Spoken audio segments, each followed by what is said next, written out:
let's look at how to finish your thread after stitching an area of satin stitch.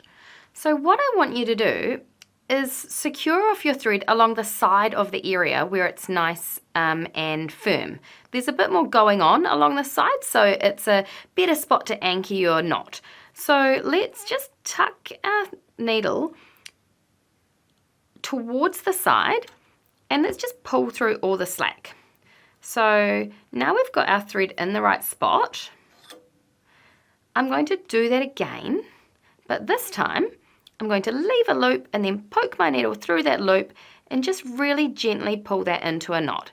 And just like with some other stitches, I've actually got my finger on the front side of the fabric, just holding my satin stitch in place, because that way I know I won't be pulling it out of shape. All right, now you could just snip off and leave a tail, but here's a little trick. Let's tidy it away under the area of satin stitch.